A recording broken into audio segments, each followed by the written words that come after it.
Hi there everybody, welcome back to my channel. So today's video is going to be a lip swatches and review on these Flormar Extreme Color Liquid Lipsticks.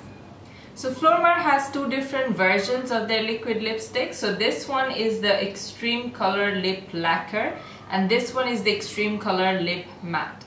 So I would be swatching all the lipsticks from both these lines and I would be doing a review on both of them at the end of the video.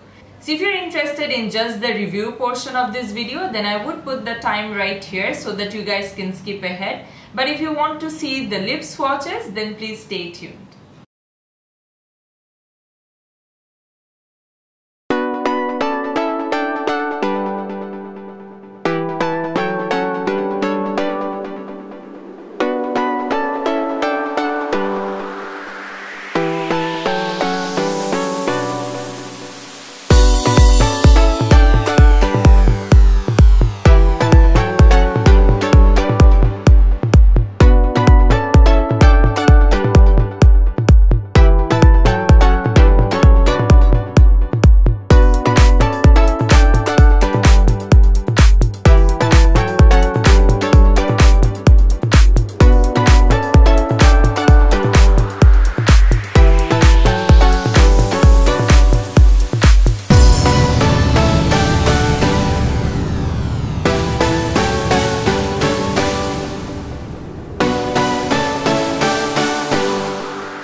So now for my review. Now I feel both of these ranges, they have some similarities as well as differences. So I'm just gonna get into this one at first, the Extreme Color Lip Matte.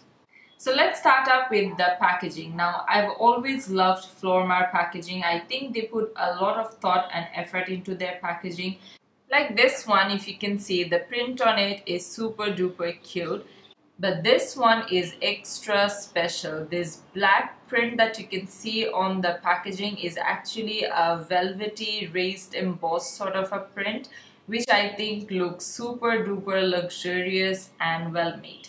Although I know the package doesn't really matter much, it's the product that's inside is what matters, but I still always appreciate brands putting some effort into their packaging as well. So the Extreme Color Lip Lacquer cost 480 taka per piece and the Extreme Color Lip Matte cost 720 BDT. The price I feel is pretty decent. They are not super expensive, they are not even that cheap, but the best thing is they're readily available in stores, so you don't have to go through the hassle of ordering online and waiting for it for a long time.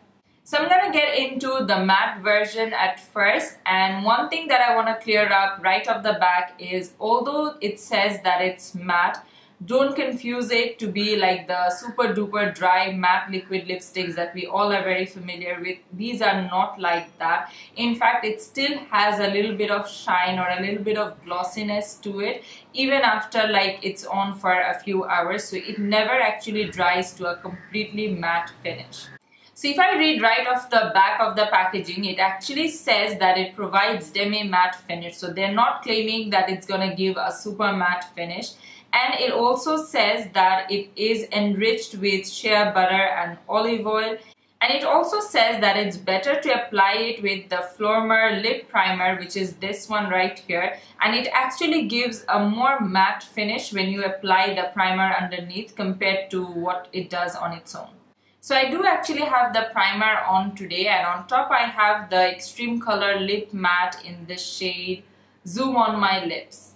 So if I get a little closer, maybe you can see that there isn't really, it's not really glossy or anything, but you can still see a little bit of shine to it. So even with the primer on, it's still not gonna give you a super matte look. It would still have some shine to it. It actually reminds me a lot of the Bourjois Velvet liquid lipsticks. If you've used them, then you would know how those feel. They don't really dry to a super matte look. So these ones are very similar to that, and it actually feels very comfortable on the lips. Like, I know a lot of people don't like the traditional liquid lipsticks because they are super drying. So if you're one of them, you would love these because it actually feels really comfortable on the lips. It's really lightweight and it doesn't strip your lips of all the moisture. It is actually very hydrating and moisturizing. Now, if you don't like the somewhat shine that it gives at all, you can simply pat a tissue paper on your lips, and this would remove the shine completely. I'm not sure if you can tell the difference on camera, but in person I can surely see the change. My lips are not shiny or glossy whatsoever. It feels completely matte now. And also, these are not transfer proof. So if you are drinking or eating something, it is going to transfer and is going to come off. If I just show you. So as you can see, it transfers, and it's going to actually transfer throughout the day as long as you're wearing it on your lips. But it doesn't actually take off the color of your lips. I mean, if you can see, my lips still look pretty much the same. And these are very pigmented, so it actually lasts for a very long time. Having said that, these are not exactly long wearing lipsticks, so if you eat something, especially if it's something oily, it is going to come off. So between both these versions, my favorite is definitely the matte ones. I love all the colors that come in this range, and the formula, how it applies, the way it lasts, everything I just absolutely love about this range. And there isn't anything that I can actually point out and say that I don't like about this range. Whereas on the other hand, about this range, there are certain things which I don't really like. For instance, the lighter shades in this range can be really patchy, and it can be really hard to get an even layer or an even coloring all throughout your lips. That was something that I was really struggling with. Apart from that unevenness of some shades, I must mention not all of them have this problem. Only the lighter ones have this issue. So apart from this, I don't really have any other complaints about this. Now, I personally love mattes. That's why maybe I'm a little biased towards the matte range. But if you like glossy lips or you don't mind a little bit of shine, then you would love these ones as well. And they are much cheaper than these ones, and they come in a lot of various different shades. So these I feel were actually designed to be really pigmented glosses. So it's kind of gonna be unfair if we compare it with traditional liquid lipsticks. So you can just wear them as glosses on top of your regular lipsticks or just lip liners, or even just on its own. Now just to show you how pigmented these are, you can see it was just one swipe. This is the matte version and the shade is Zoom on my lips. This is what I'm wearing on my lips as well. Now I'll show you one color from the lacquer version as well. This one is in the shade Red Bell Bottomed.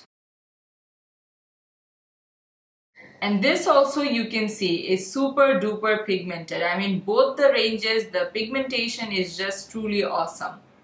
Now side by side, if you can just see the difference, the matte one which is on this side isn't that glossy or shiny like this lacquer one. So that's basically the difference I feel between these two. Other than this, everything is pretty much the same. One thing that I have to mention about this lip lacquers is that although they're really glossy, but they don't bleed, so you don't have to worry about the color spreading all around your mouth. I know that's one reason why at times we hesitate to wear really glossy pigmented lipsticks. And I feel with the lacquers as well, if you're not really a big fan of such high intense shine or glossiness, then you can again pack a tissue paper on your lips and it's going to make it much more subtle. Oh, by the way, my favorite shades from the lacquer line are this one called Pop Into My Mind, which is a very pretty kind of a fuchsia purplish shade, and the other one is called Freedom Spirit, which is a very bright red. And from their matte line, my two most favorite shades are these two. This one is called Flashback, which is like this mauvey, dusty, rosy sort of a shade. And the other one is called Final Cut, which is kind of like an orangey coral nude shade. So this is it for my review and swatch video. I hope you found it somewhat helpful. And if you're a big fan of liquid lipsticks, then I'll definitely recommend you to try at least some of these, especially this matte one. I'm pretty sure you're gonna love it. Hi there everybody, how are you all doing? So today's video is really special and exciting, and it's the No Mirror Makeup Challenge.